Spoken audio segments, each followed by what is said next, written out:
Muy buenos días a todos, compañeros. Bienvenidos a este primer webinario de la Red Mexicana de Arqueología dedicado a cómo aplicar, cómo concursar para una plaza de investigación en el Instituto Nacional de Antropología e Historia. Es un proceso que aparentemente es sencillo, pero tiene sus peculiaridades, cosa que es lo que les queremos compartir en esta ocasión para que todos tengan pues una base sobre la cual partir y a partir de la cual puedan prepararse mejor para aplicar, porque en esta ocasión, y yo digo que es casi una ocasión histórica, han salido a concurso 67 plazas del Instituto Nacional de Antropología e Historia, lo cual, bueno, pues es algo único, ¿no? Algo que no había sucedido antes y que, bueno, pues por lo tanto requiere que en esta ocasión, pues ustedes tengan los elementos necesarios para concursar.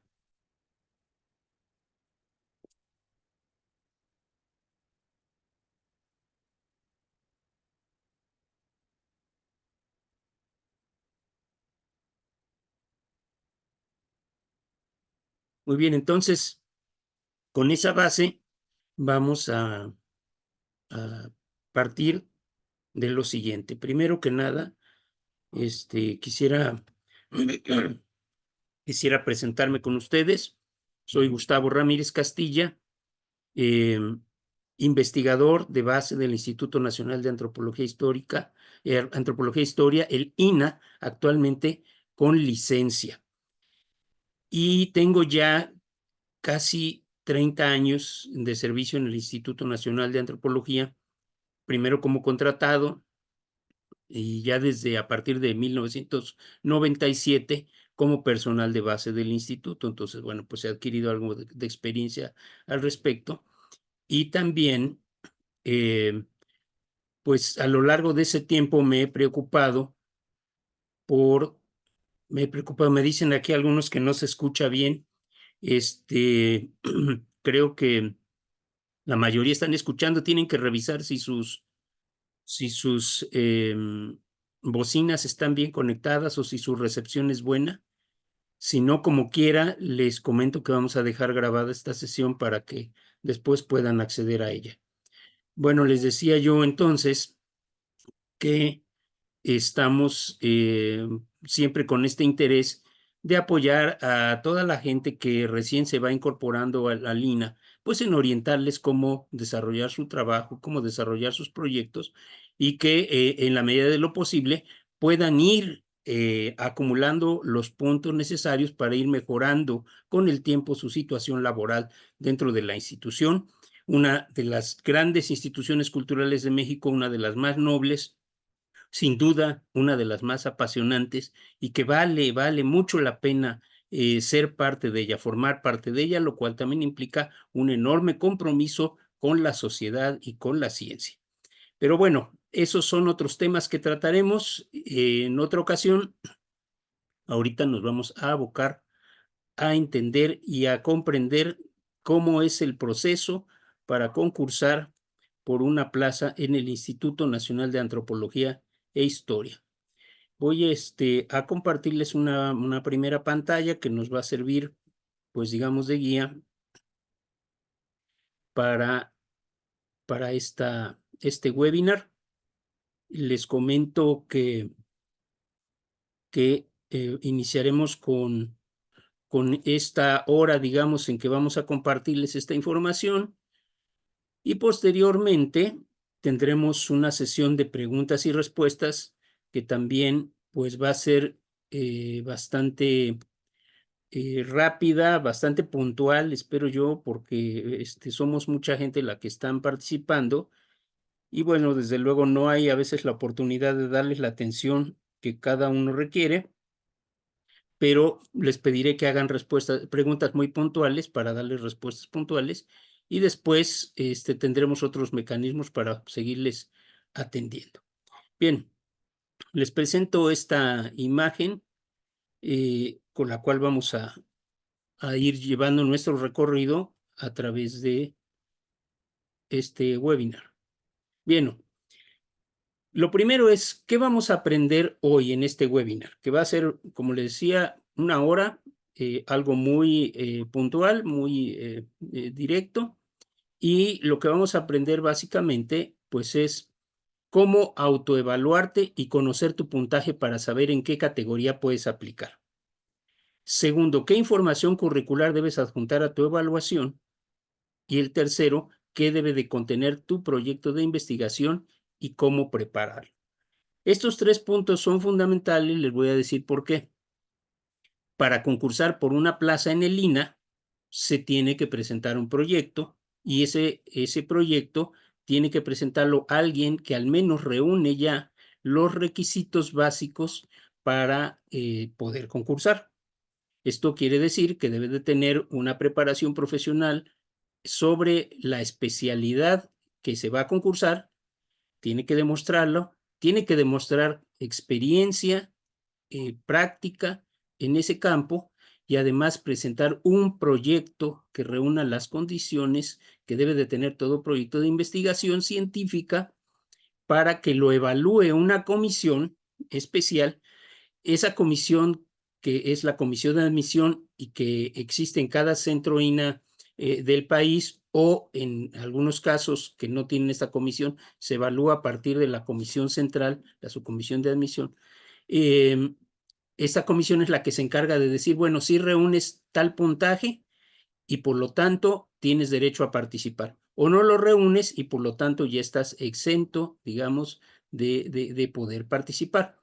Eso es muy importante. Para mí es el paso fundamental que todos ustedes deben de saber, porque a lo mejor tienen el interés de participar, pero no saben si reúnen los requisitos, empezando por el puntaje para participar. Si no reúnen ese puntaje, pues sinceramente no tiene caso que se esfuercen porque no los van a admitir y van a pues hacer un esfuerzo que no va a rendir ningún fruto. Lo mejor sería pues entonces aplicarse en reunir el puntaje para que en una siguiente ocasión que puedan participar, pues lo hagan ya con conocimiento de causa. Entonces, el primer punto va a ser ese, cómo autoevaluarnos y conocer en qué puntaje podemos y con qué puntaje y categoría podemos participar. Entonces, para eso, les voy a compartir la siguiente diapositiva. Perdón, ya me pasé una. A ver. Mire, lo primero es de que existe una serie de categorías. Déjenme regresar porque es que aquí. Una serie de categorías. Estas categorías y todos los requisitos para participar por una plaza en el instituto están en el Reglamento de Admisión, Evaluación, Promoción y Concursos de Oposición para los profesores de investigación científica y docencia del INAH. Esto le llamamos popularmente RAEPSEO, es la forma económica en que le llamamos, porque el otro nombre está muy largo, no tiene caso que se lo aprendan, pero sí que sepan a qué se refiere, porque recurrentemente van a estar utilizando esta palabra RAEPSEO, ¿no? Cuando les digan, bueno, pues es que el proceso tiene que ajustarse al RAEPSEO, es decir, al reglamento de admisión, evaluación, etcétera. Muy bien, en este reglamento, que ya tiene 40 y más años de existencia, es el que ha regido siempre cómo se concursa y cómo se ingresa nuevo personal al INAH, y después cómo se evalúa, ¿no? Ya cuando siendo ya investigadores de base, cada 2 años hay un proceso en el que hay una evaluación interna para ir subiendo de categoría, y eso pues implica, entre otras cosas, mejora salarial, ¿no? De tal manera que en el artículo 17 del RAEPSEO leemos las categorías, niveles y subniveles del personal de investigación científica y docencia del INAH son categoría profesor de asignatura y tienen nivel asociado y titular y un subnivel. Ese subnivel generalmente tiene tres categorías que son A, B y C. Perdón, A, B y C. En el artículo 18 se establecen cuáles son los profesores de asignatura, porque también dentro de esa misma categoría, pues están, digamos, los docentes. No son profesores de investigación, sino que son docentes, pero se califican con los mismos parámetros que se califican los profesores de investigación científica. Entonces, aquí vemos ahora cómo están esas distribuciones, cuáles son las categorías que existen.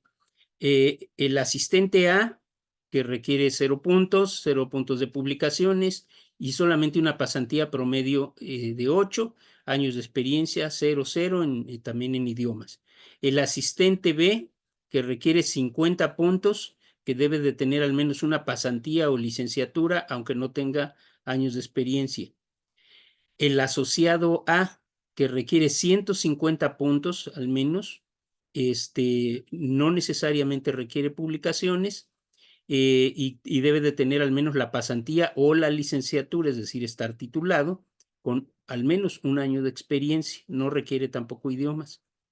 El asociado B, que requiere 350 puntos, que requiere también contar ya con una licenciatura o pasantía, ¿no? Y que requiere al menos 2 años de experiencia. El, eh, el titular A, aquí ya entramos a la categoría de los titulares, de los cuales existen 3, la A, B y C. El titular A, que requiere 550 puntos, requiere tener licenciatura y requiere además al menos 3 años de experiencia. El titular B requiere 1000 puntos, al menos, que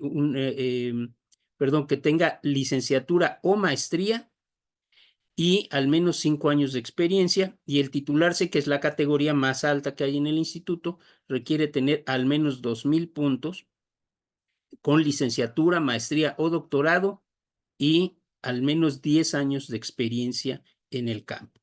Entonces, como se dan cuenta, bueno, van modificándose esos puntajes y esos puntajes están en relación a otro aspecto muy importante que es la evaluación curricular. Es decir, ahí en el RAEPSEO vamos a tener una lista de elementos que nos van a mostrar cuánto vale cada una de las cosas que tenemos acumuladas en nuestro currículum y cómo las vamos a evaluar.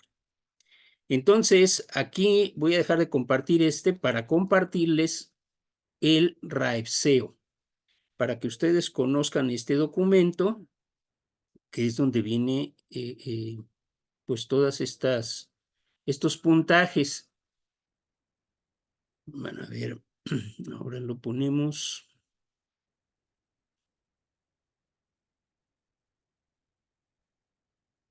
Permítanme ordenar la pantalla. Aquí está.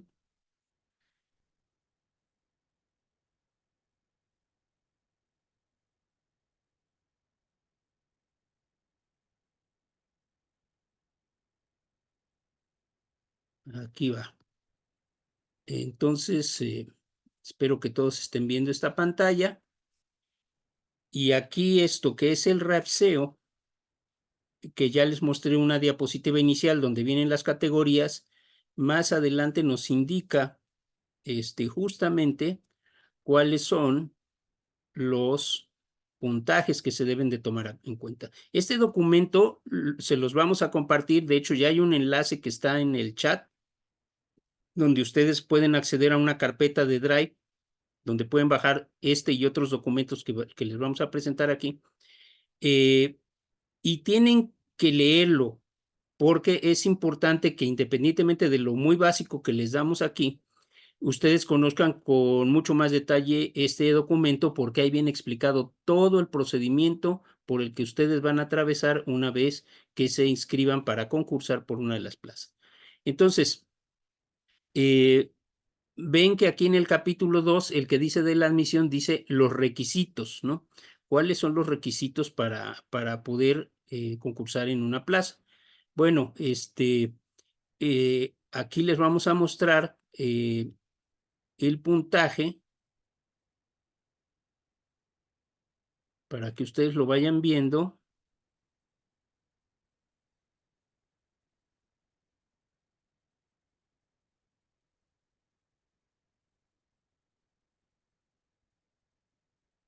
Llegar a esa sección.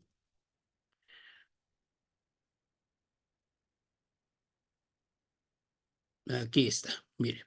En el capítulo 7 dice del tabulador de evaluación, ¿no?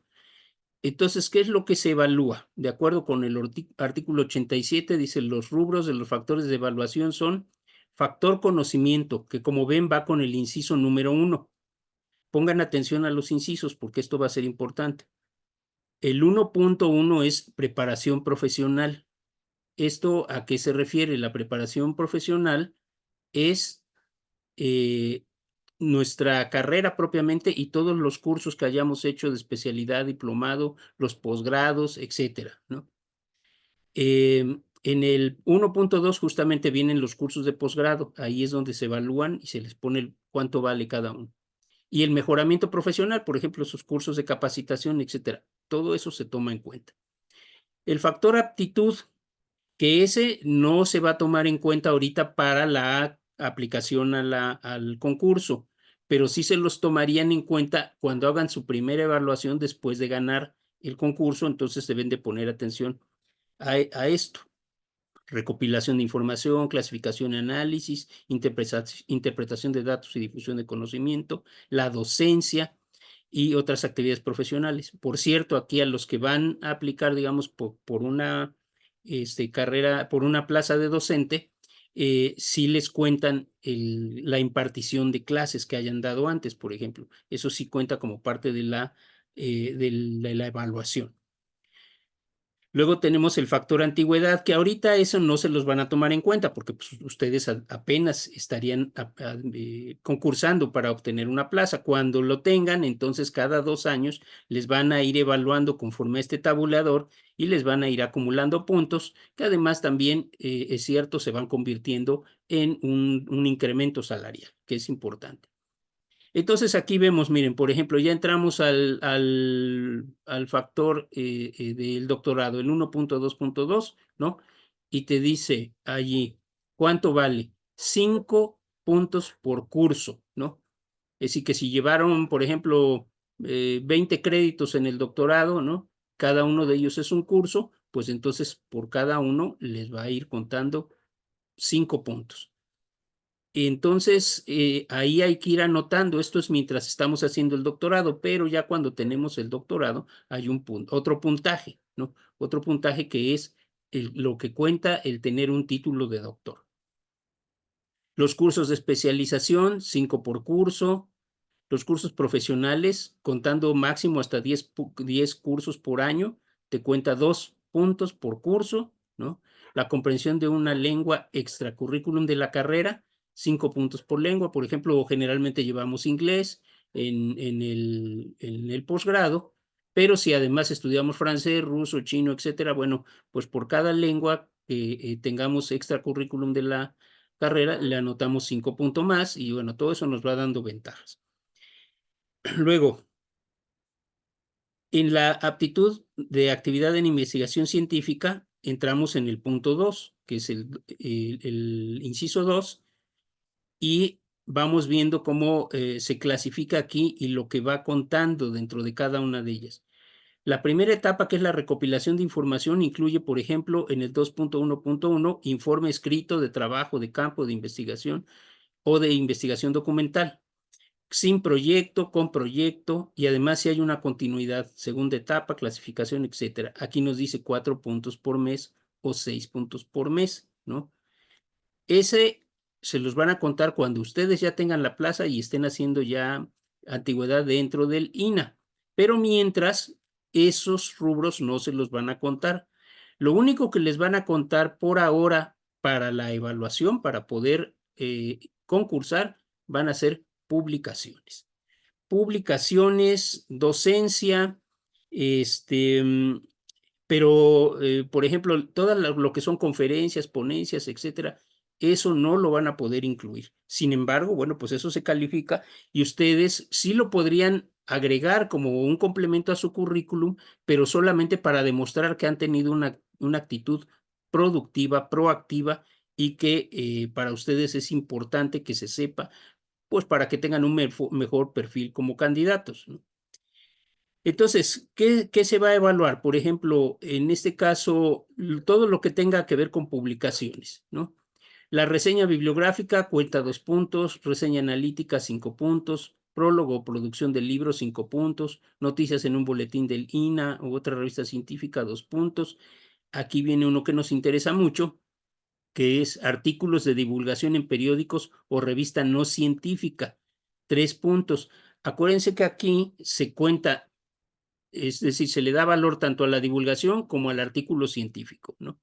Se califica también la traducción de un artículo científico, ¿no?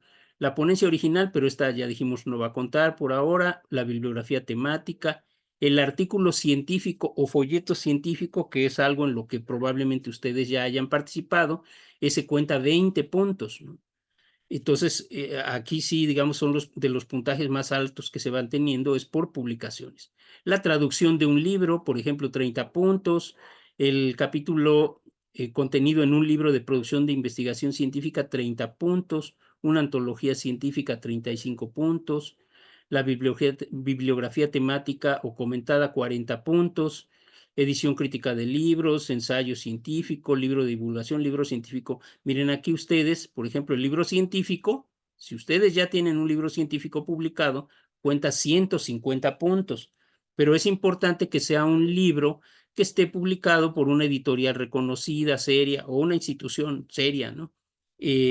Porque si es una autopublicación, si yo pagué para producir mi propio libro, pues eso no me lo van a contar, ¿no? O sea, definitivamente tiene que ser una editorial reconocida, seria, de la UNAM, de cualquier universidad o colegio que sea establecido, de cualquier centro de investigación, en fin, todo eso sí cuenta, ¿no? De hecho, son de los puntajes más altos que se tienen por libros científicos, ¿no? Y así pueden ustedes ir revisando en este RAPSEO y cada uno tiene un puntaje diferente. Y como ven, cada uno va de acuerdo a lo que es el inciso y en qué orden se va colocando. 3.25, 3.26, 3.27, así.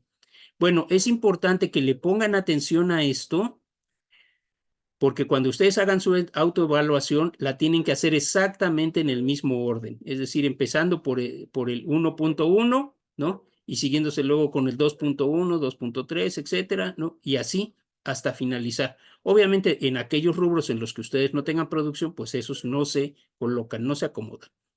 También vemos aquí, por ejemplo, que hay puntajes que están dados para la docencia. Esto es importante para que los que van a aplicar en esa área y que ya tienen experiencia impartiendo clases, pues aquí nos cuenta, ¿no? Enseñanza media superior, en bachillerato normal, 3 puntos. Enseñanza en licenciatura, maestría o doctorado, son 5 puntos.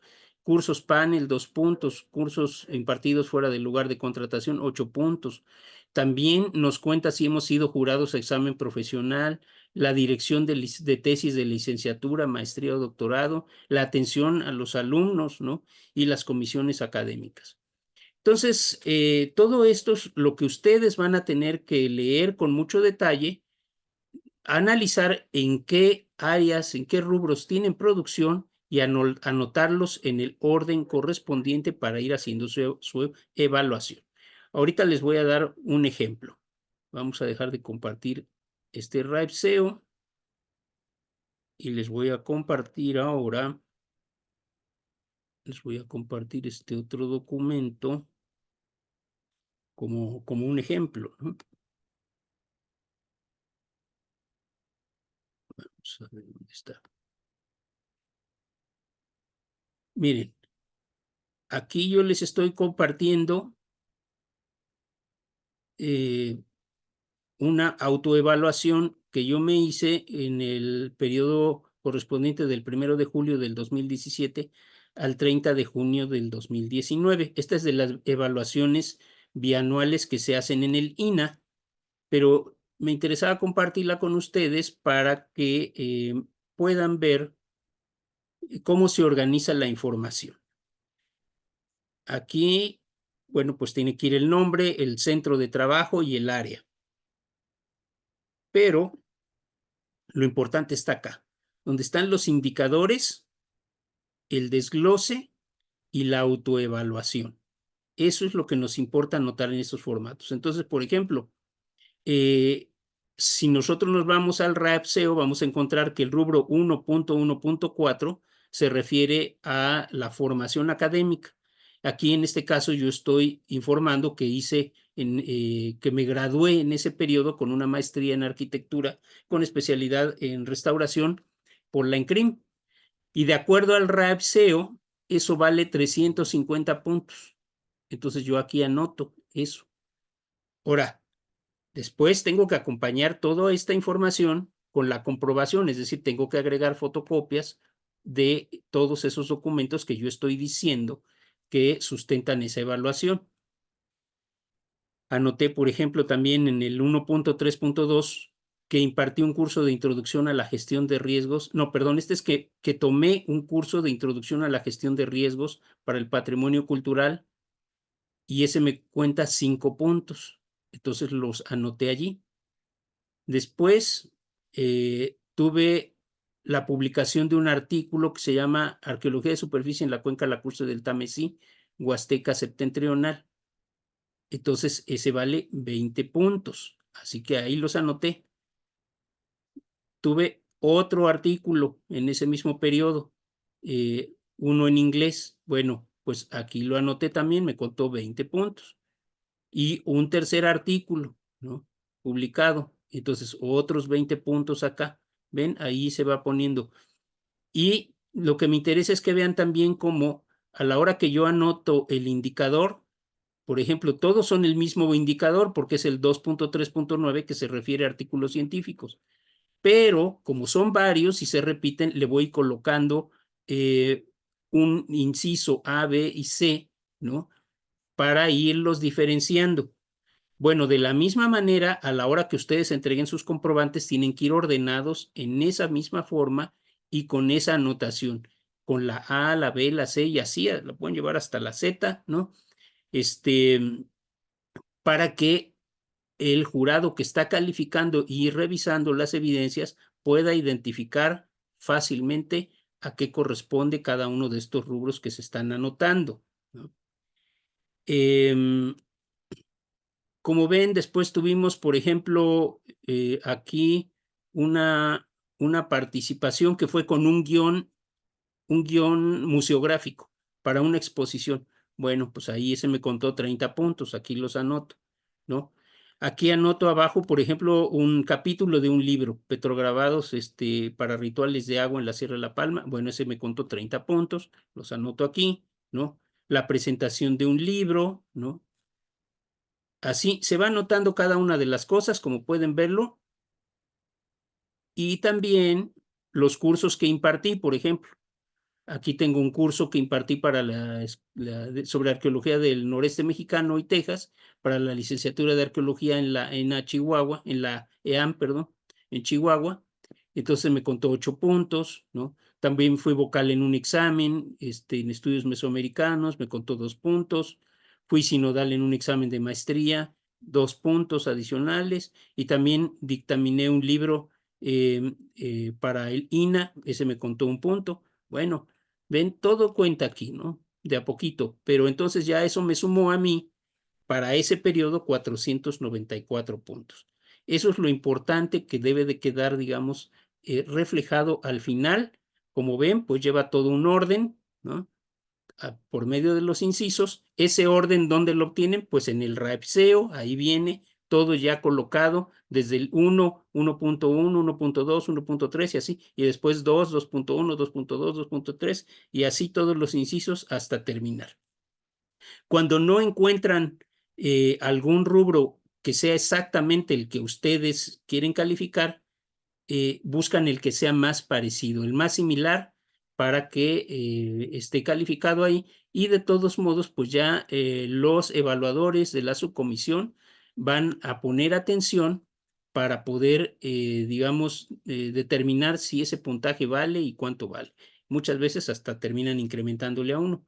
Entonces, como pueden ver, no es difícil, pero es engorroso. Hay que poner mucho cuidado.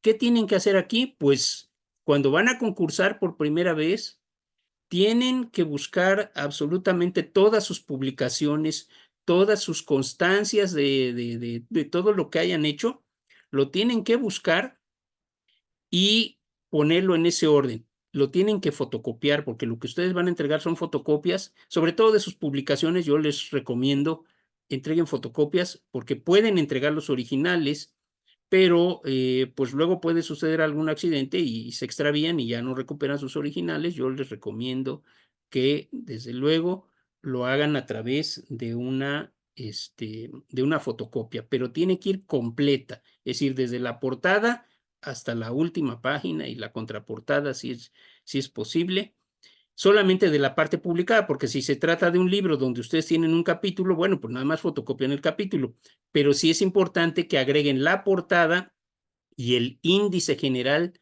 del libro para que se vea reflejado las páginas en donde está el libro y que vaya a la página legal, etcétera. Todo eso que le da validez y crédito a la publicación. Ahora, es importante que agreguen allí también todas las constancias que les permitan a ustedes justificar que tienen los estudios profesionales, sea su título, sea su certificado de estudios de pasantía, sea, por ejemplo, todas las constancias de los proyectos o instituciones donde han trabajado, de las horas de docencia que han impartido, etcétera.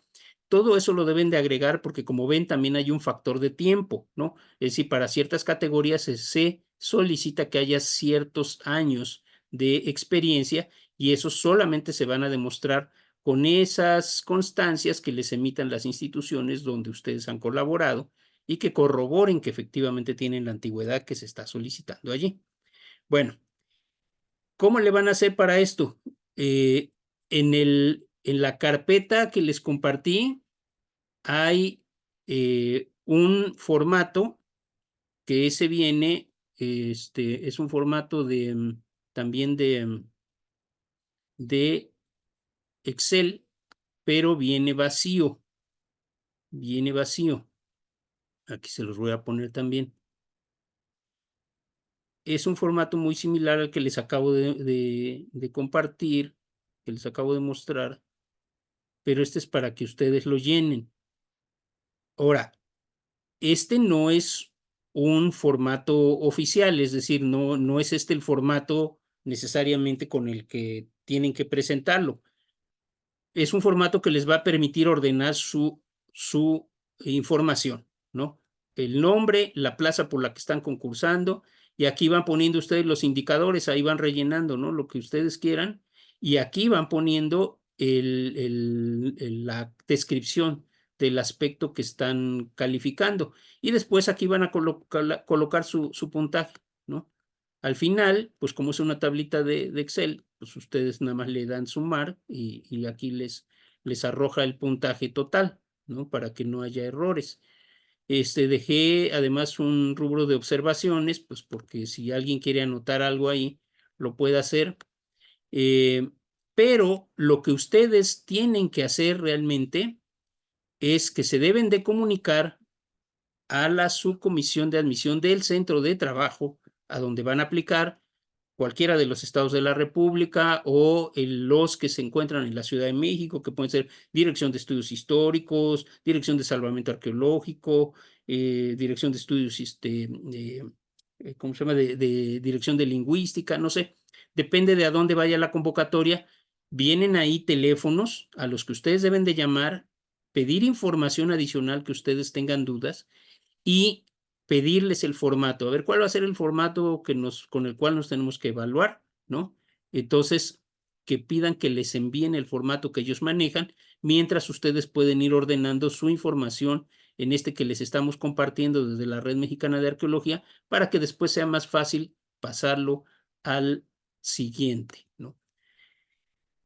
Eso nos lleva entonces a una situación que es la de que tenemos que saber cuáles son los requisitos que tenemos que cumplir para concursar.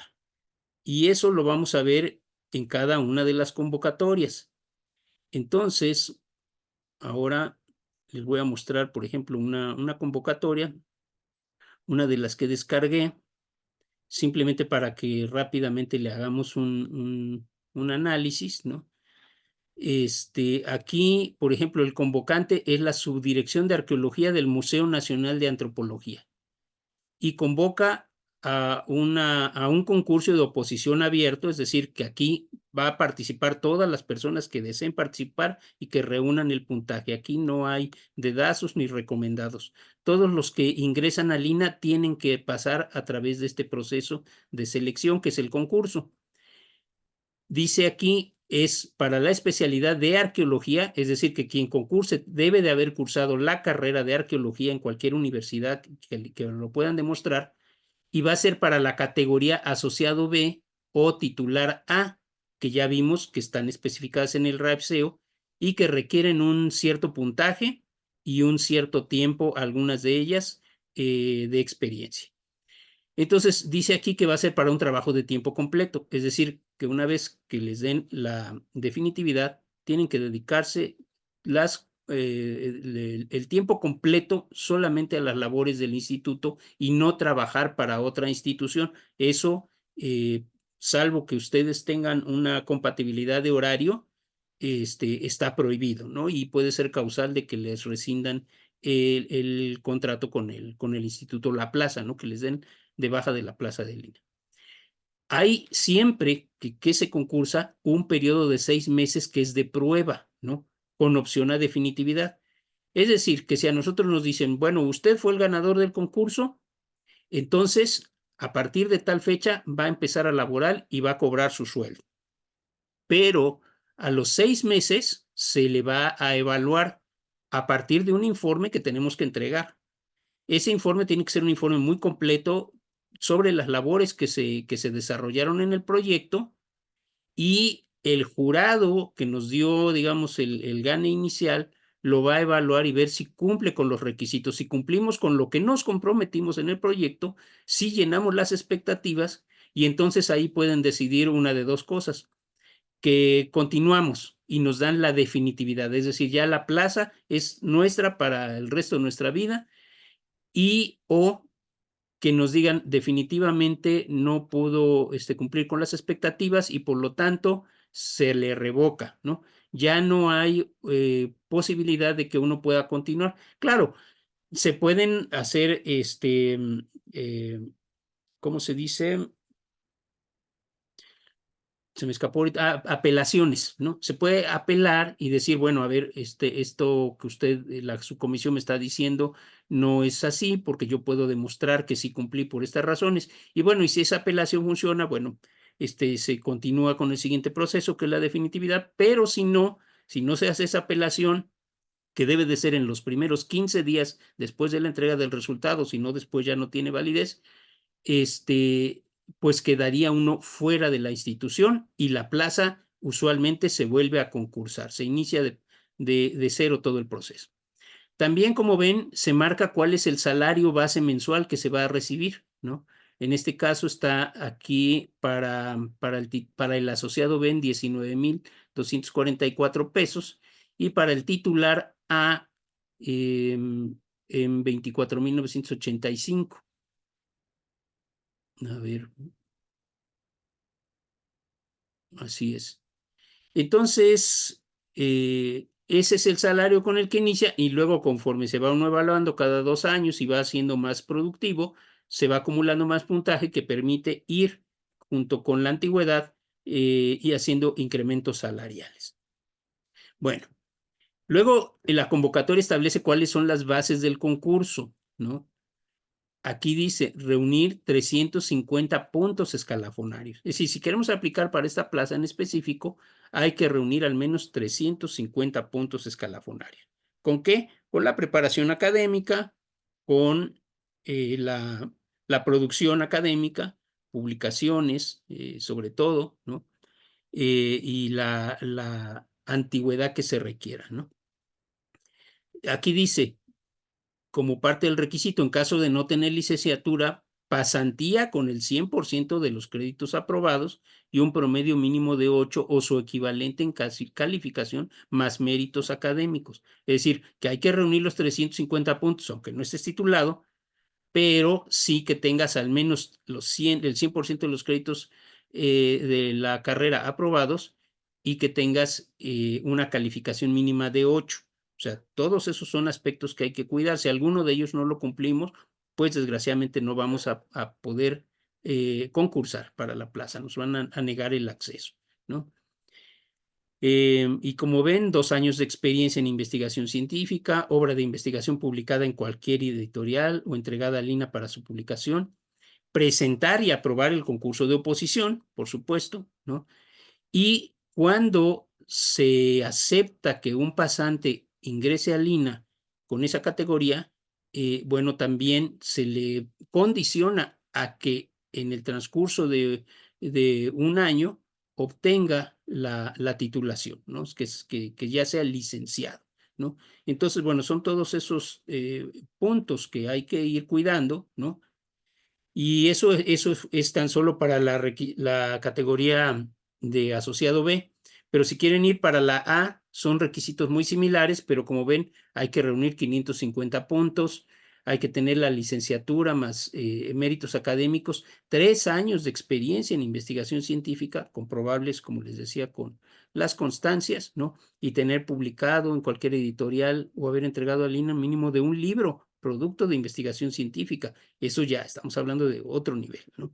Entonces, cada uno de ustedes tiene que leer la convocatoria por la que va a aplicar, porque no todas son iguales. Cada una es diferente en cuanto a categoría y subcategoría, y también en cuanto a las temáticas por las cuales se va a concursar, ¿no? De tal manera que, miren, por ejemplo, para esta plaza, ¿no? Se tiene que presentar un proyecto cuyo tema será Historia de la colección de las culturas de la costa del Golfo del Museo Nacional de Antropología y propuesta de actualización de la sala, ¿no?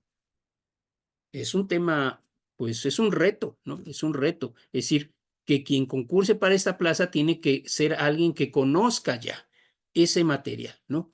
No es necesario que hayas trabajado allí, pero sí te puedes acercar si eres un especialista en la costa del Golfo, tienes una idea general de los materiales que guarda esa sala y sabe uno de manera general, pues cómo se ha ido conformando, pero tiene uno que meterse a fondo para investigar todos esos antecedentes y presentar una propuesta de actualización de la sala, que es una propuesta de museografía, a final de cuentas, ¿no?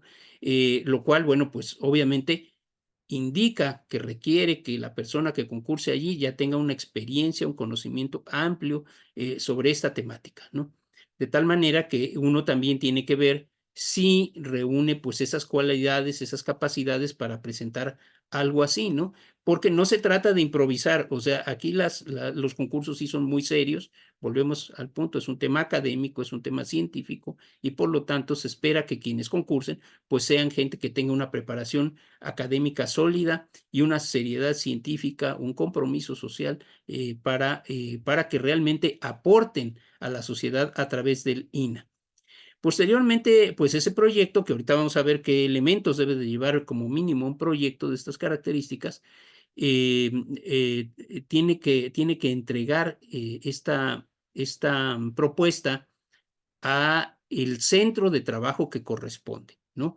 Aquí dice claramente en esta parte de la convocatoria, los interesados en participar en este concurso deberán comunicarse con los miembros de la comisión de admisión del centro de trabajo al teléfono número tal, extensión número tal, para recibir información puntual antes de presentar la documentación respectiva, consistente en un ejemplar de la documentación curricular comprobatoria, más 6 ejemplares de su proyecto y 6 del currículum vitae, en un plazo no mayor a 30 días naturales a partir de la fecha de la publicación de la presente convocatoria. Y esto es en las oficinas de la Subdirección de Arqueología que se encuentran en el Museo Nacional de Antropología, ubicadas en Avenida Paseo de la Reforma y Gandhi sin número, Colonia Polanco, código postal tal, Alcaldía Miguel Hidalgo, en la Ciudad de México, ¿no? Entonces, aquí ustedes dirán, bueno, pues a mí me interesa participar, pero no vivo en la Ciudad de México, ¿cómo le hago? Bueno, pues tienen ustedes que comunicarse con la subcomisión para que les digan si pueden ustedes enviar su proyecto, su documentación por paquetería.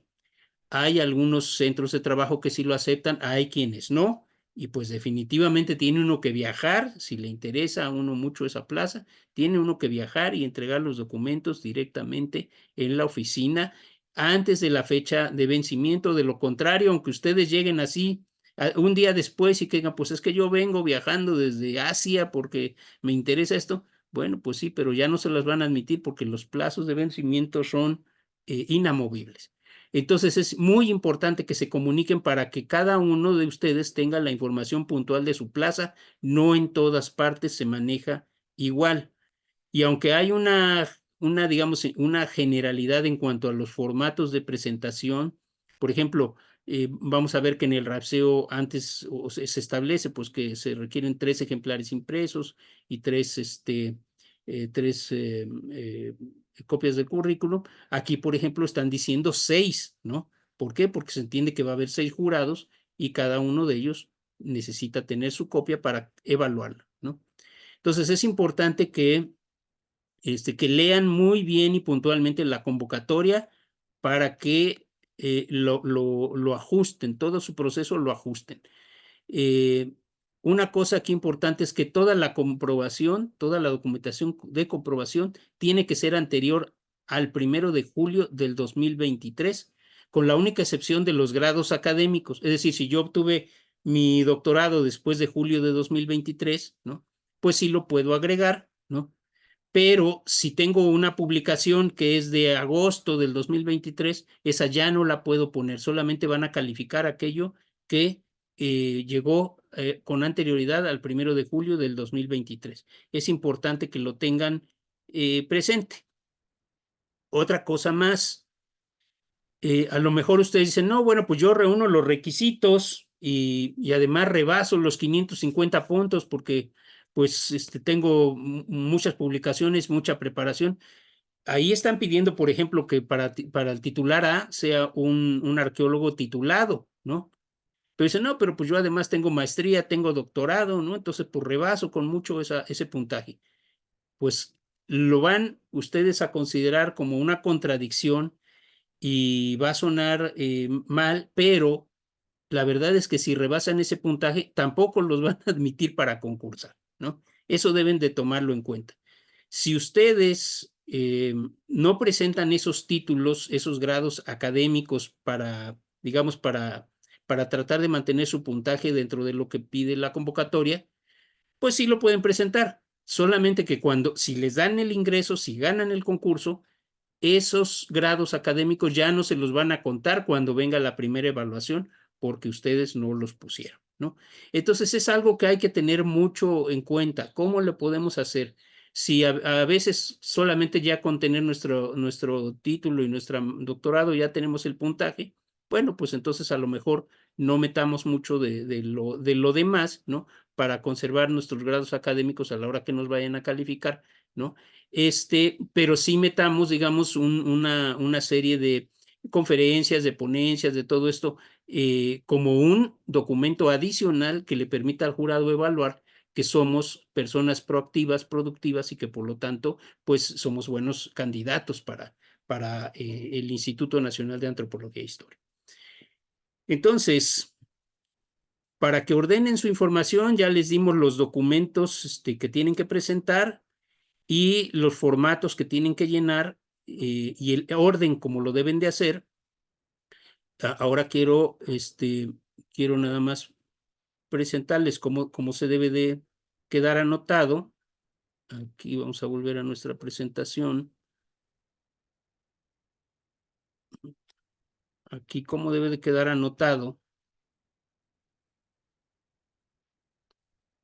Por ejemplo, en los comprobantes, ya vimos que en la lista vamos acomodando, ¿verdad? Cada uno de los elementos que se van a calificar y tenemos que anotarles aquí en la esquina superior derecha con lápiz, ¿verdad? Anotarles el inciso al que corresponde. En este caso, por ejemplo, de mi artículo de la cuenca lacustre, yo le puse ahí la anotación 2.3.9.a. y si tengo otro artículo va a ser el 2.3.9.b, etcétera. Tengo que ordenar las fotocopias de todo eso con esas anotaciones a lápiz, ¿no? Y de hacer el paquete en el orden consecutivo como debe de ir, y posteriormente lo anexo junto con mi proyecto, las 6 copias que me están solicitando, las empaqueto y las remito a la unidad a la que voy a concursar, al centro de trabajo al que voy a concursar, ¿no? Ya con eso, una vez que yo lo entregue, ahí en una copia de la evaluación o del currículum me van a poner el sello de recibido y ya ese es mi comprobante de que yo ya entregué. Después tengo que esperar pues lo que se tarde, porque aunque hay 30 días naturales para preparar toda la información, usualmente la evaluación se suele tomar mucho tiempo, a veces meses, ¿no? Usualmente el anuncio para presentarse a concursar suele tardar meses también, mientras tanto uno tiene que seguirse preparando, y ya cuando lo citen a uno a concursar, después de la evaluación, pues va uno a tener que esperar algunos días o incluso semanas para que le notifiquen a uno si fue o no ganador del concurso. Ya todo eso va a ser directamente con la subcomisión. Ya ustedes a través del correo electrónico y de sus celulares van a estar en comunicación con los miembros de la subcomisión que les van a dar estos resultados. Pero bien, aquí vamos a un punto que es ahora importante, el proyecto, ¿no? ¿Cómo vamos a presentar el proyecto? Bien, pues ese es otro tema que resulta complejo, sobre todo porque tenemos muy poco tiempo para prepararlo, ¿no? Pero se entiende que todos nosotros hemos ya pasado por una formación académica que nos ha dado las bases para plantear y sustentar proyectos. Entonces, de hecho, ya sabemos cómo hacerlo, solamente que a veces no tenemos mucha práctica, a veces tenemos confusión en los términos, a veces no tenemos claridad en qué cosa queremos presentar. Por eso es importante que un investigador pues sea especialista en un tema, que lo conozca para que pueda plantear cómo va a contribuir con su proyecto a resolver un problema o a mejorar cierto aspecto o a ampliar el conocimiento en un campo, etcétera.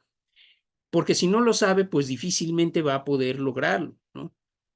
Entonces, un proyecto que debe de incluir, aquí les voy a hablar en lo general, no quiere decir que este sea el modelo que ustedes deban de seguir, hay muchos modelos, ¿no? Finalmente, el RAEPSEO no establece cuál debe de ser el modelo a seguir en el proyecto, pero todos sabemos, cuando llevamos métodos de investigación, pues que hay ciertos aspectos que no se pueden dejar. Yo aquí les voy a dar una ruta, digamos, ¿no? De lo que puede ser lo más común, pero desde luego, de acuerdo a su tema, de acuerdo a sus problemáticas, de acuerdo a lo que establece la convocatoria, pues cada uno de ustedes deberá de ir elaborando su proyecto como crea más conveniente. Entonces, un proyecto debe de llevar, por supuesto, un título que debe de ser congruente con el que viene en la convocatoria. Por favor, no le vayan a poner uno diferente porque desde ahí se los van a desechar. Pueden ponerle un subtema, ¿no? Vamos a decir, por ejemplo, en este que acabamos de ver, ¿no? Es un análisis de la historia de las colecciones arqueológicas de la costa del Golfo y una propuesta museográfica, ¿no? Bueno, pues ahí ustedes le podrían poner, digamos, como un subtítulo, ¿no? Que dijera, por ejemplo, con énfasis en el periodo 1940-1970, ¿no? Una cosa así, ¿no? O las colecciones del Golfo de la zona sur, de la zona olmeca, ¿no? O de la zona huasteca, ¿no? En fin, ya uno le irá variando de acuerdo a lo que considera que puede proponer, pero siempre debe de aparecer en el título digamos, lo que es lo que solicita la convocatoria, ¿no? Bueno, luego, pues obviamente tenemos que colocar unos antecedentes. Esto es importante, o sea, sobre el tema, ¿no? Sobre el tema en particular, tenemos que decir qué es lo que ya se ha hecho, ¿no? pero también tenemos que decir en qué lugar y en qué periodo de tiempo, porque luego muchas veces eso se nos olvida, ¿no? Todo esto a ustedes ya se los enseñaron, pero yo se los recuerdo porque hay veces que cuando uno es conocedor de un tema, da por hecho que todos los demás ya saben lo mismo que nosotros y por descuido se nos olvida, ¿no? Pero si nosotros no ponemos esas cosas tan elementales, ¿no? Que es lo que delimita nuestro proyecto a un periodo de tiempo y a un lugar específico, ¿no? Pues no lo van a rechazar porque van a decir, bueno, pues esta parte que es tan elemental se le pasó, ¿no? Entonces, como un investigador serio puede olvidar estas cosas, pero pasa, ¿eh? Hasta el mejor cazador se le va la liebre. Entonces, yo les recuerdo que esto es algo que deben de poner. Ahora, el objetivo, ¿no? Siempre debe de haber un objetivo. Un proyecto responde a una problemática, a una carencia, a una necesidad, ¿no? Entonces, el objetivo es resolver esa carencia, o esa necesidad, solventarla o contribuir a, ¿no? Bueno, tienen que plantearse muy bien el objetivo y el objetivo tiene que ser muy concreto, muy claro. O sea, no tienen que aventarse toda una cuartilla diciendo cuál es el objetivo. Un objetivo debe de describirse en un párrafo de 3 renglones, de 5 renglones máximo, ¿no? ¿Por qué? Porque como es objetivo, debe de ser muy claro para nosotros, ¿no? ¿Qué es lo que queremos? Y tiene que ser algo tan claro como, por ejemplo, como si yo dijera para mí, para fin de año voy a dar el enganche para comprarme un auto nuevo. Ah, bueno, eso es muy claro, ¿no? Y es una cosa que se puede medir, ¿no? Que podemos saber que la vamos a cumplir porque podemos ponerle fecha, podemos ponerle cantidades, podemos ponerle procesos, ¿no? Que se pueden identificar y de esa manera el objetivo realmente se vuelve objetivo, es decir, se vuelve aprensible, se vuelve conocible, ¿no? De tal manera que entonces planteémonos un objetivo que académicamente sea claro y que puede ir acompañados de, pues ya sabemos que le podemos poner metas o le podemos poner objetivos complementarios, secundarios, ¿no? Subobjetivos, en fin, porque hay veces que para cumplir un objetivo primero tenemos que hacer otros procesos, ¿no? Para llegar a eso, ¿no? Yo podría poner, por ejemplo, en ese objetivo que me planteé para dar el enganche, podría poner como una meta ahorrar 1,000 pesos cada mes, ¿no? Durante los próximos 10 meses, ¿no? Esa sería una meta a cumplir que la puedo medir y de esa manera puedo llegar al objetivo que me he planteado, ¿no? Bueno,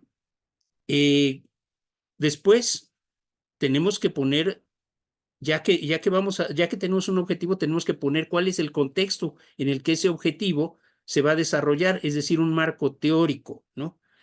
Y aquí es importante que nuevamente pues reflexionemos qué es un marco teórico, porque muchas veces nos perdemos, ¿no? Y decimos, bueno, pues es que cuántas teorías han tratado este tema, ¿cómo le hago para explicarlas? No se refiere a eso el marco teórico. El marco teórico es una síntesis acerca de todas aquellas publicaciones, acciones, eventos que se han realizado sobre el tema que estamos tratando, ¿no? Dar un panorama histórico con señalando a los primeros autores que han contribuido a ese tema, ¿no? Ese es lo que se llama un estado de la cuestión. A eso básicamente se reduce el marco teórico, que también se le llama como estado del arte, ¿no? Entonces, cuando uno es experto en un tema, pues conoce, ¿no? Cuándo se empezó a tratar ese tema, cuál ha sido el desarrollo, quiénes han sido los principales investigadores, los principales autores, las publicaciones más importantes, donde ha habido propuestas y contrapropuestas, contradicciones, polémicas, y todo eso lo ponemos, ¿verdad?, dentro de ese marco general que es el que va a darle, digamos, el marco a nuestro objetivo. Y una vez que hayamos puesto todo eso en contexto, vamos a poner una justificación, que es decir, a ver, ¿cómo está contribuyendo este planteamiento que yo hago, este proyecto, cómo contribuye a la solución de ese problema o a ese planteamiento o a esa problemática social, en fin, ¿no?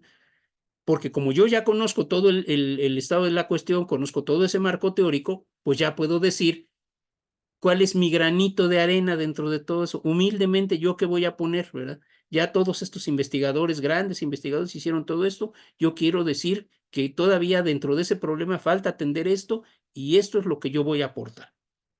Esa justificación es importante porque eso demuestra no solamente que conocemos el tema, sino que nuestro proyecto tiene un valor, va a agregarle valor a esta temática.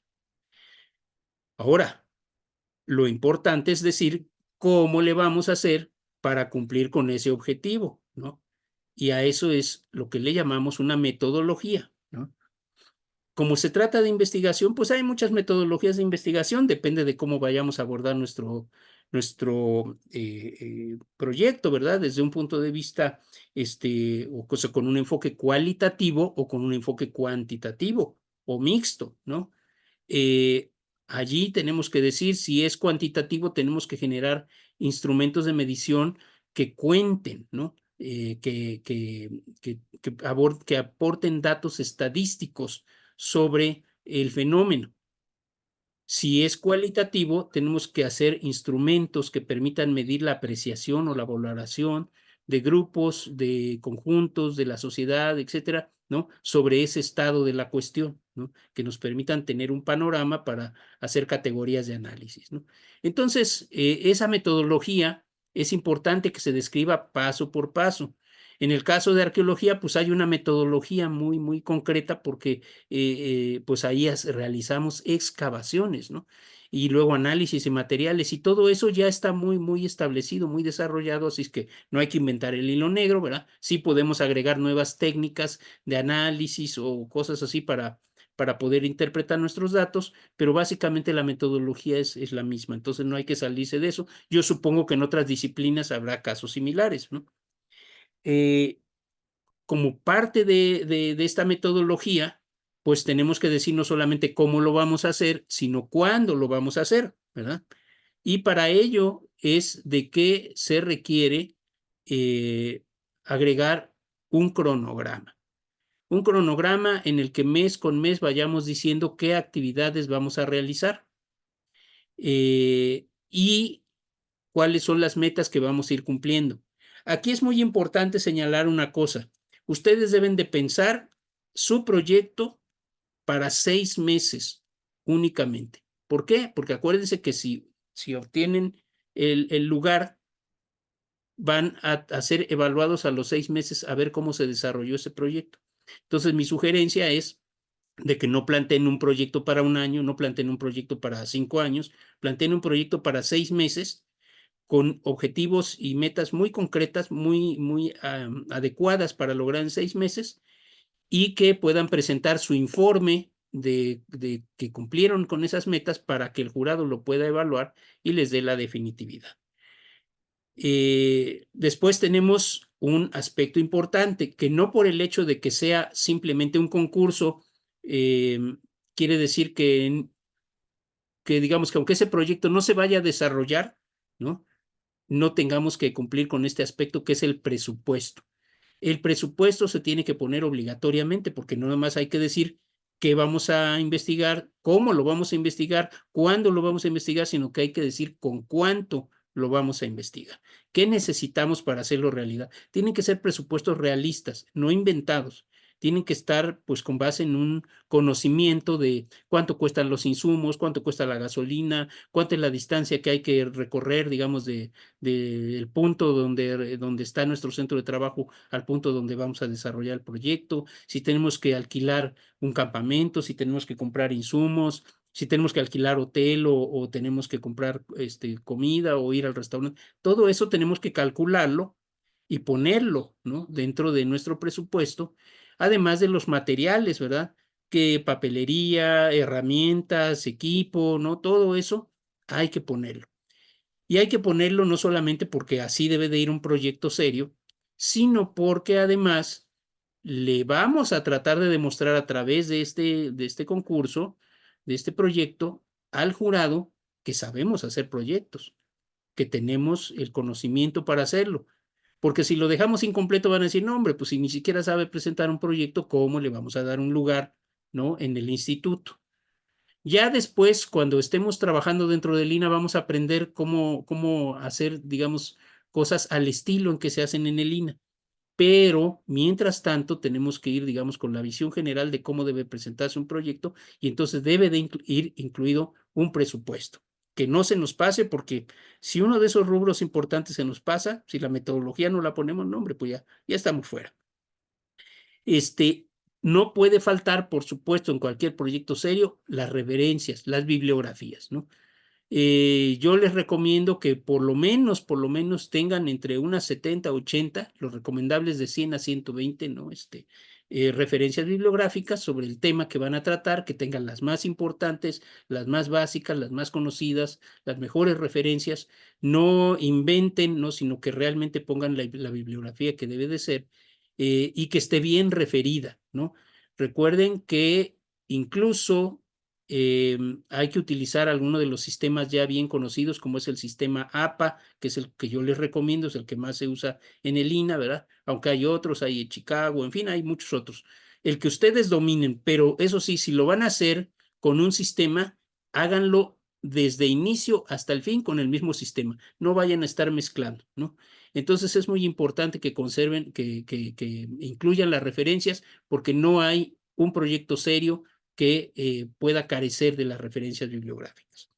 Ahora bien, para los proyectos que son exclusivamente de arqueología, también hay que tomar en cuenta que hay unos lineamientos para la investigación arqueológica que establece el Consejo de Arqueología.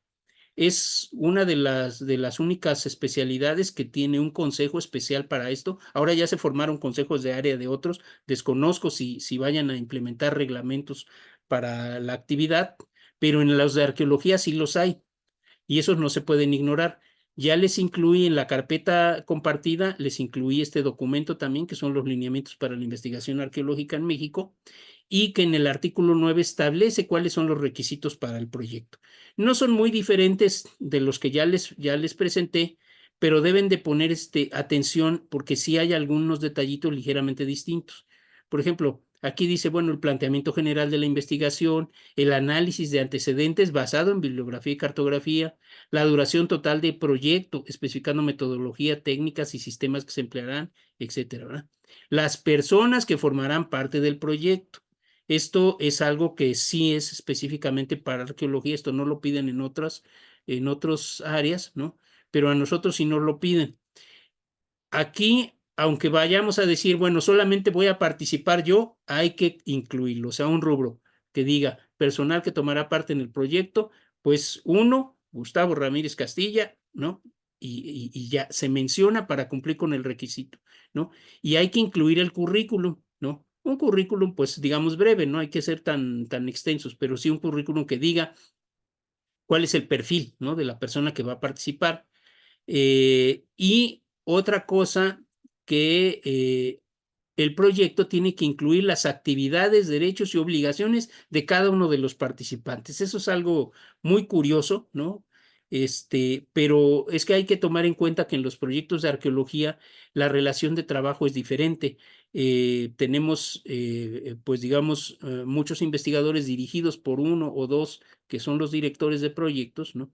Y que muchas veces esas relaciones laborales están regidas no por los reglamentos del instituto, sino por los de la empresa que contrató al personal, que es la que va a pagar al personal cuando se trata de salvamentos arqueológicos, por ejemplo. Entonces, hay que poner unos derechos y obligaciones mínimas, ¿no? Que va a haber en ese proyecto para los trabajadores. No nos referimos a los obreros, sino nos referimos a los otros científicos que vayan a participar en el proyecto. Y también se tiene que incluir el presupuesto detallado, ¿no? Aquí quiero recomendarles también que su presupuesto lo hagan con base en los indicadores presupuestales, en el catálogo de indicadores que establece la Federación. viene dividido en 3 capítulos. Capítulo 1000, que son nóminas o pago de servicios a personal. El capítulo 2000, que son materiales e insumos, ¿no? Y el capítulo 3000, que son servicios, pago de servicios, incluyendo servicios profesionales, como por ejemplo la contratación de trabajadores, ¿no? Entonces, les recomiendo que sigan ese orden, porque eso demostraría que todavía conocen mejor el área, ¿no? Y que saben cómo están divididos los rubros. Esos indicadores traen separado, por ejemplo, lo que son gasolinas, lo que son pasajes terrestres, lo que son viáticos, etcétera, etcétera, ¿no? Entonces se van por claves y es la forma en que se ordenan los presupuestos dentro del instituto cuando ya uno es investigador para cualquier proyecto, y es importante que los empiecen a conocer desde el principio. Y aunque no está incluido en la carpeta que les envié, pero les prometo que lo voy a subir al terminar esto para que tengan también ese indicador de por capítulos, ¿no? Entonces, por último, la preparación y envío de la información. Ya les dije que todos los documentos probatorios tienen que fotocopiarse y ordenarse, así en el mismo orden que aparecen en el RAPSEO y con la anotación en lápiz del inciso, ¿no? Hacia un lado, que hay que entregarlos, ya sea publicaciones en original o en fotocopia. Yo sigo insistiendo, envíenlos en fotocopia, ¿no?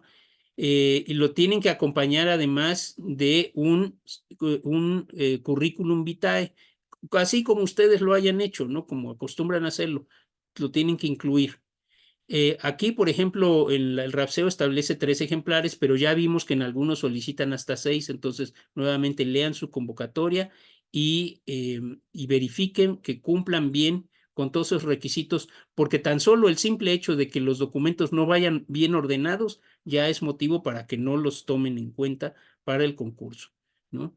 Tienen que saber, como les dije, que aquello que no incluyan en esta primera evaluación ya no lo pueden incluir después, sino hasta que, si ganan afortunadamente la plaza, puedan tener su primera evaluación bianual, y entonces ahí podrán incluir otros documentos, excepto los de grados académicos, si es que no lo hicieron en su momento, ¿no? Entonces, pues bien, eso es, digamos, en general lo que les puedo comentar hasta ahora. Y también decirles que si en un momento a alguien de ustedes necesita ya una guía más personalizada sobre su tema, bueno, pues me pueden escribir a este correo de capacitación@gmail.com, y que allí pues podemos atenderlos, ¿no? Entonces, ahorita por el momento es todo, y si tienen alguna pregunta, pues vamos a dar un tiempecito para que hagan preguntas muy puntuales. Les pido por favor muy breves. Les voy abriendo el micrófono a cada uno de ustedes que lo vayan solicitando. Pueden levantar la mano a través de la plataforma, y bueno, pues terminando de responder esas preguntas, ya nos retiramos con todo gusto. Entonces, vamos a ver, voy a quitar aquí la pantalla compartir para pasar en el orden que me fue indicando. Tenemos aquí a Vanessa. A Vanessa, vamos a pedirle que abra su micrófono. Vanessa, adelante, por favor. Hola, buenas tardes a todos. Muchas gracias. ¿Sí me escuchan? Es que estoy en un Sí, café, te entonces escucho. creo que hay un poco de ruido. Ajá, yo tengo una pregunta. Yo hice un doctorado en el extranjero y no he hecho la validación de mi título de doctorado, justamente. Entonces eso me preocupa un poco porque eso significa que no me contarían el grado como o sea, por el hecho de no estar validado ante la SEP. Y la verdad es que es un trámite muy largo, o sea, que es un trámite muy pues, difícil en cierta forma, y no alcanzo a hacerlo de aquí a que cierre la convocatoria. Ese sería uno. Y la otra, en mi caso, bueno, yo no propondría hacer trabajo de campo, por ejemplo, porque tengo ya datos que analizar, porque yo lo que hago es documentar una lengua indígena, entonces tengo pues toda mi documentación y ya voy a hacer un proyecto en el que no necesito ir a recabar datos. ¿Qué pasaría, por ejemplo, con este rubro del proyecto en el que hay que presentar, ¿no? Como esto, como hacer trabajo de campo. Digamos, para esos 6 meses no propondría hacer trabajo de campo, sin embargo, lo propondría para después, ¿no? Pero por lo mientras, para esos, pues también es muy poco tiempo, ¿no? Como para esto. Claro, Entonces, esas es serían correcto. como, ajá, sí. Mira, voy a ir de atrás para adelante. Si la convocatoria no te exige que hagas trabajo de campo, pues puedes proponer un trabajo de gabinete, ¿no? Solamente. No hay ningún problema. Si la convocatoria exige que el proyecto sea de campo, ahí sí no lo puedes evadir, ¿no? Tendrías que presentarlo forzosamente porque si no, simplemente no te lo van a tomar en cuenta, ¿no? Eso es una. Ahora, lo otro es con respecto al doctorado. Bueno, efectivamente la validación toma tiempo, pero depende del puntaje que te esté pidiendo la convocatoria. Es probable que no sea necesario que incluyas ahorita tu doctorado, ¿no? Me parece digamos, el doctorado tan solo valdría 350 puntos, ¿no? Pero si tú cumples el puntaje sin necesidad de meter el doctorado, pues entonces espérate a que tengas la validación. Si ganas el lugar, cuando cumplas en los primeros 2 años de base en el INA, ya con la definitividad, va a venir una evaluación y tú te vas a poder evaluar allí y meter ya tu doctorado validado y te va a contar lo que tiene que contar, ¿no? Entonces yo sí, esa sería mi recomendación. El hecho de que no lo pongas ahorita porque no está validado, pues está bien porque, digamos, es como si todavía no estuviera concluido y por lo tanto no te verías afectada. Podrías evaluarlo en el primer periodo. Bien, ahora tenemos a Marisol. Adelante, Hola, Marisol. buenas tardes, bueno, tardes ya, ¿verdad? Muchas gracias por todo. Tengo una duda. La verdad es que yo comencé a publicar en tiempos de pandemia. Entonces, el libro en el que tengo un capítulo, que es una publicación en una universidad brasilera, pues me mandaron el digital.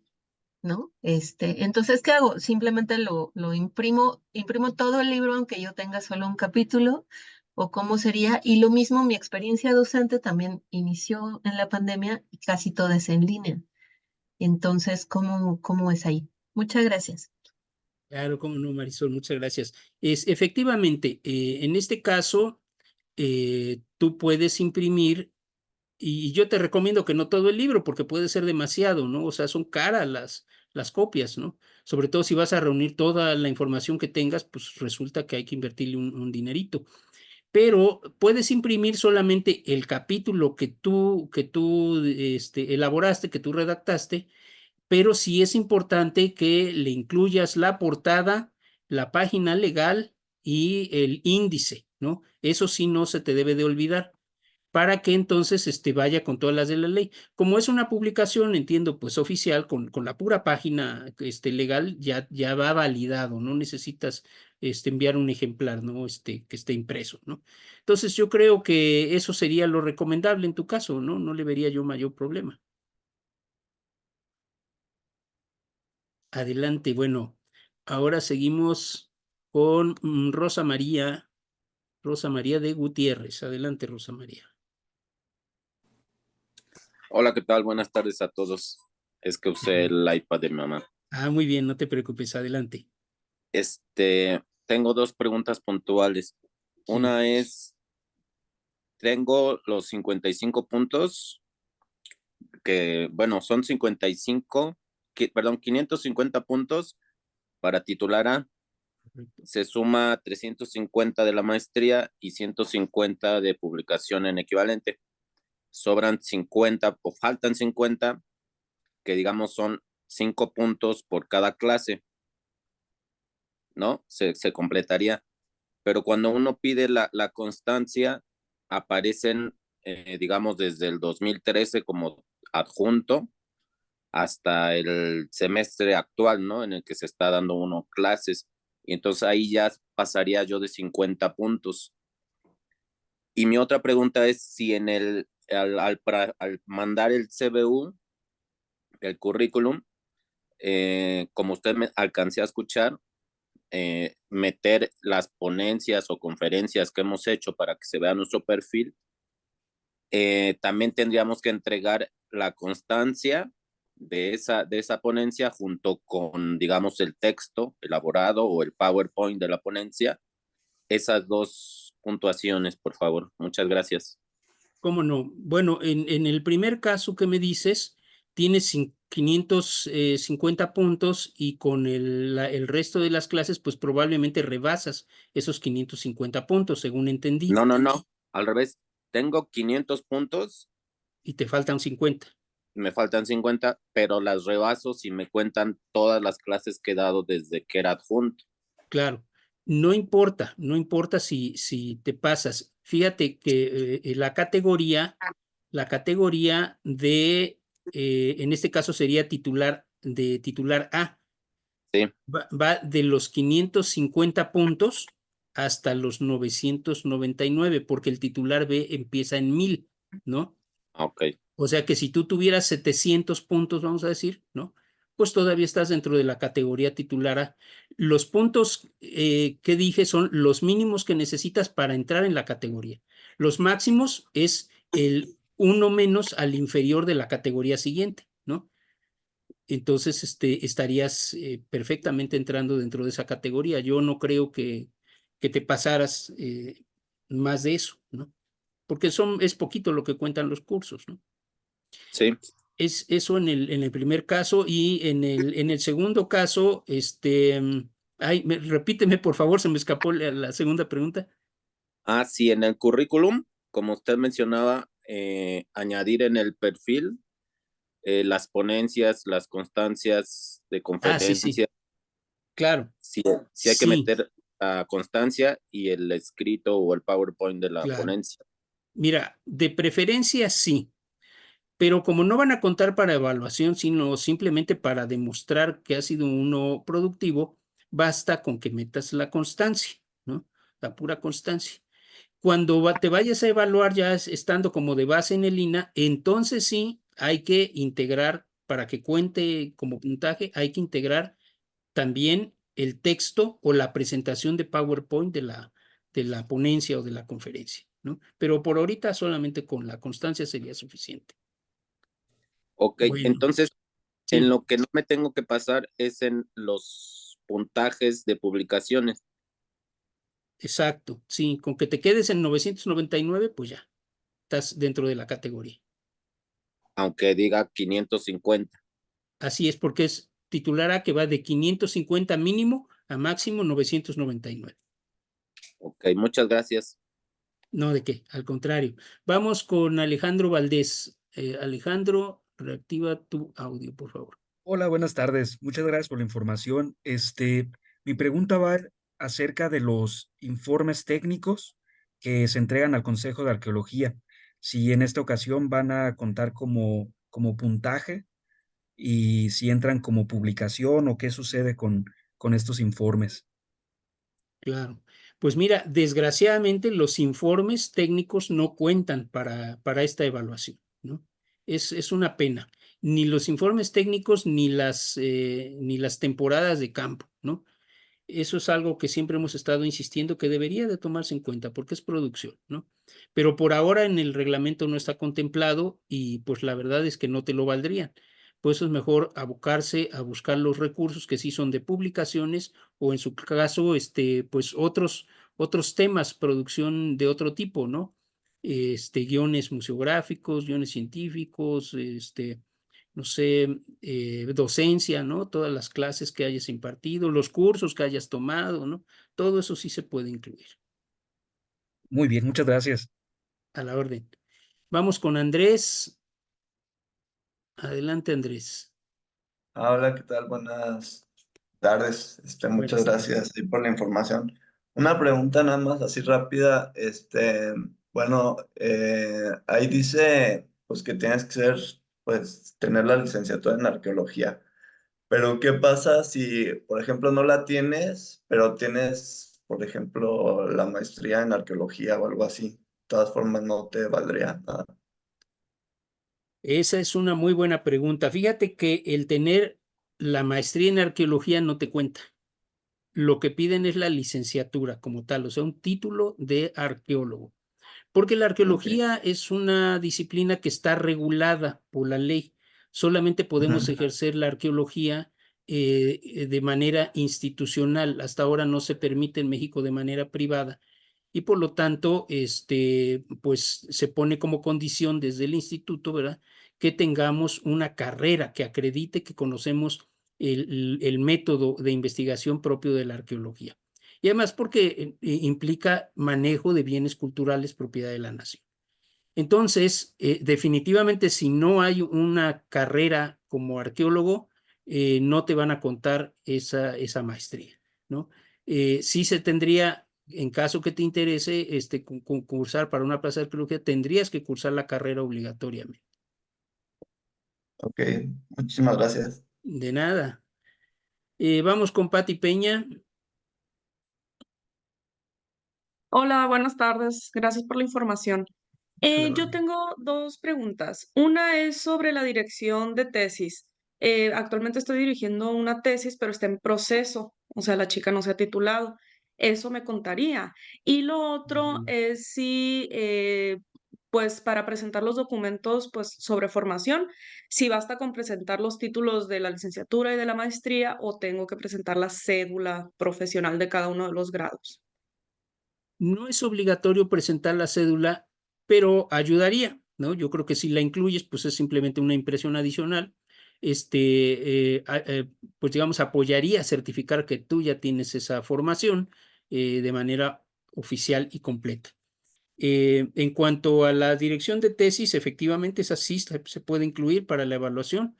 Es poquito lo que cuenta, pero bueno, como decimos, ¿verdad? De grano en grano llena el buche la gallina, así que cualquier puntito que se pueda acumular es bueno para lograr al menos estar en el límite de lo mínimo necesario. Muy bien, vamos ahora con Jim Axel Giles. O Giles.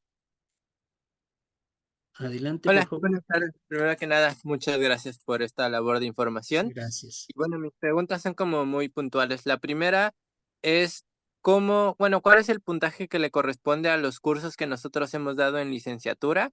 Si son 3 puntos, porque me aparecen una parte como cursos de 3 puntos y después me aparecen cursos como de 8. ¿Cuál es el que tocaría ahí? Bueno, es que tendríamos que ver ahí ya la característica del curso, ¿no? Déjame poner tantito aquí el, el RAIPSEO. A ver, déjame ver, ¿es este? Creo que sí.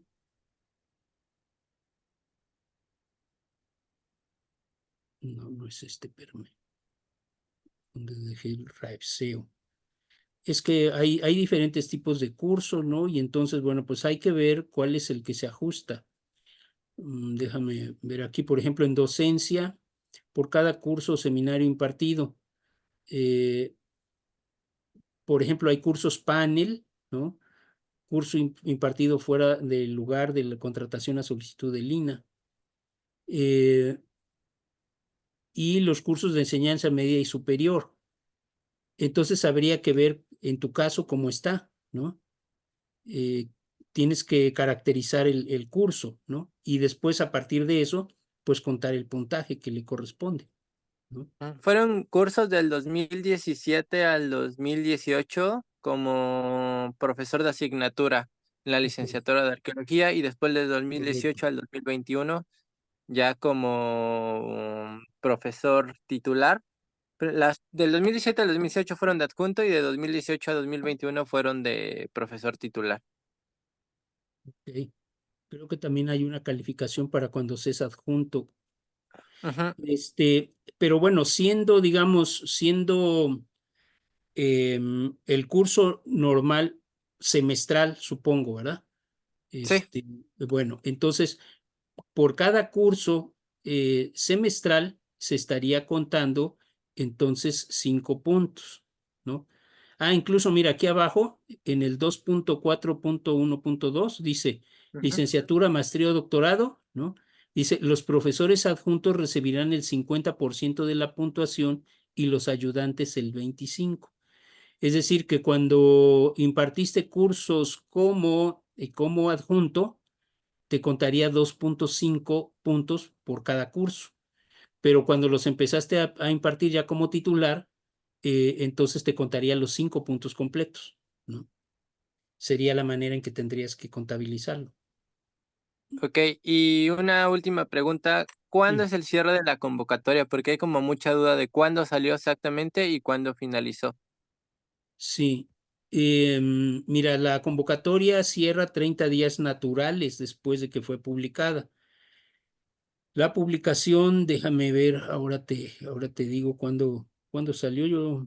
Yo la saqué, creo que un día después de que se publicó, pero no recuerdo ahorita qué fecha fue. A ver, déjame ver si se aparece aquí. Fue hace 5 días, o sea, tiene 6 días que se publicó oficialmente. Estarían quedando 24 días, ¿no? Dentro de 24 días, se estaría venciendo la convocatoria. O sea que hay tiempo récord para preparar todo esto, ¿me entienden? Es mucho lo que hay que hacer en tan poco tiempo. Pero bueno, si se aplican, sobre todo juntando, ahorita lo primero es hacer su autoevaluación, ver si reúnen el puntaje y si lo reúnen, pues aplicarse para concursar. Si no lo reúnen, pues ya la verdad yo les diría, ya ni se afanen porque pues va a ser un desgaste tremendo que no va a rendir ningún fruto. Bueno, muy bien, pues gracias. Muchas Vamos con el gracias. siguiente, ¿no? Gracias a ti. Vamos con Karen Cabrera. Adelante, Karen.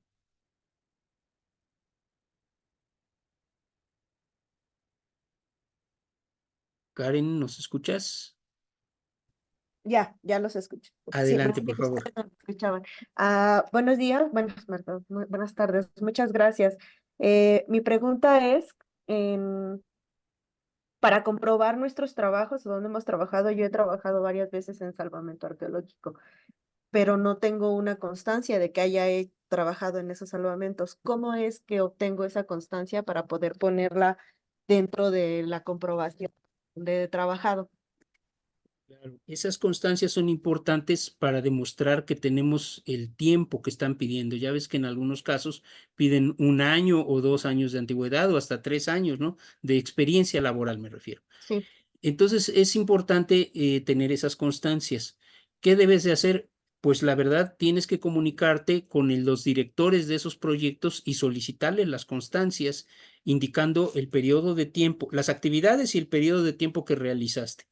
Eso es lo importante. Nunca hay que dejar pasar esas constancias porque luego es difícil, ¿no? O sea, los directores de proyectos pues ya están en otra cosa y no tienen la información a la mano, o el papel membretado ya no corresponde al periodo de tiempo, o tiene que hacerse una especial, ¿no? Cuando has trabajado durante varios proyectos con la misma persona, decirle, bueno, hazme una sola que diga, ¿no? Que no sé, del año 2015 hasta el 2019 trabajé contigo en estos proyectos haciendo tales cosas, ¿no?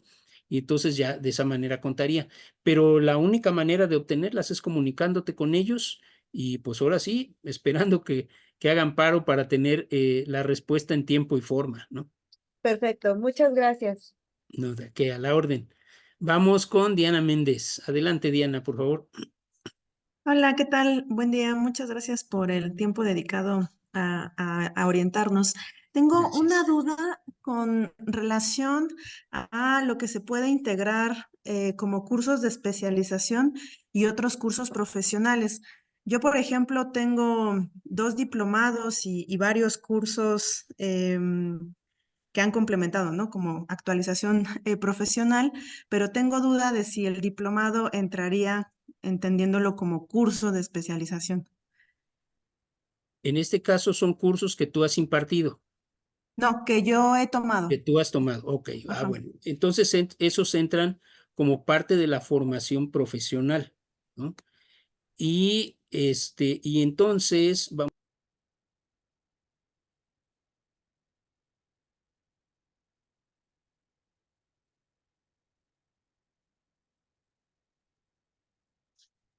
Creo que estás en mute, Gustavo. Muchas gracias. Decía, gracias. Perdón, creo que como que se cortó un momento la